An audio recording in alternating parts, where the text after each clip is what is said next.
Teachers, what was the worst thing a substitute teacher did while you were gone? The substitute's name was Ms. Kearns. That's the only thing I knew about her when I left my lesson plans behind for a one-day medical absence. I'd prepared everything in detail. Copies made, seating chart printed, step-by-step instructions. I even warned the front office that fourth period would need extra support if she was a brand new sub. That class had some of my toughest kids. A couple who'd been suspended for fighting, 2 on probation, and a handful with behavioral IEPs. But they were mine, and they respected me because I respected them. I came back the next morning to 3 things. A 2-page handwritten note from Ms. Kearns on my desk, an angry voicemail on my cell phone timestamped 9:47 p.m. the night before, and an email so long it crashed my inbox preview. There was also a sticky note from the assistant principal with a sharp comment about my lack of clear subplans. That was the first clue something had gone off the rails. The voicemail was surreal. Ms. Kearns had apparently found my number through the staff directory and felt it appropriate to spend 20 straight minutes ranting about how out of control my students were. She named names. She said someone had stolen her cell phone charger and accused a girl, Maya, of taking it. Maya, who sat in the front row. Maya, who brought her own box of tissues at the start of flu season and handed them out to classmates like candy. Maya, who had never once earned even a warning in my class. According to Ms. Kearns,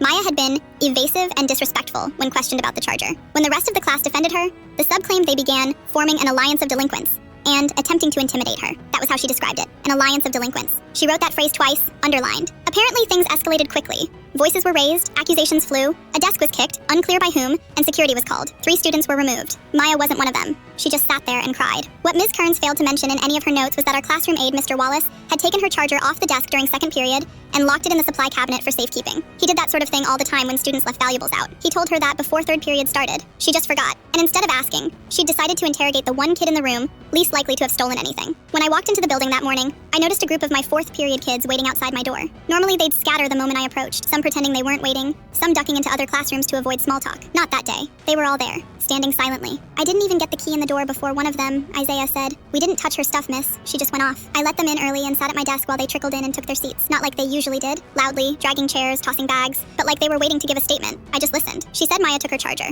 We told her it wasn't Maya. She kept yelling. I tried to show her my phone charger to prove nobody took it, and she said I was threatening her. She said we were in a gang because we were sticking up for Maya. She said I had an attitude because I was chewing gum. They weren't perfect kids, not by a long shot, but they were being honest. I could see the frustration on their faces, not because they'd been disciplined, but because they knew no one would believe them. I asked them what happened after security came. 2 of the boys had been escorted out because they talked back, another because he refused to turn his pockets inside out. Maya had sat with her arms crossed, shaking, until the bell rang. She hadn't said a word. I told them I believed them, and I meant it. Later that day, I walked Maya to the counselor's office and let her talk it out. She wasn't angry. She was embarrassed. She said she kept wondering what she could have done differently to make the sub believe her. That wrecked me a little. I sent a formal report to the admin, explaining everything from Mr. Wallace's account to the student testimonies. I attached the voicemail, the email, the written note. I made it very clear that I never wanted Ms. Kearns in my classroom again. I also apologized to my students. Not for missing a day, but for not being there when someone decided their reputations meant less than her assumptions. I never saw Ms. Kearns again, and after that, fourth period started showing up 2 minutes early. Every day,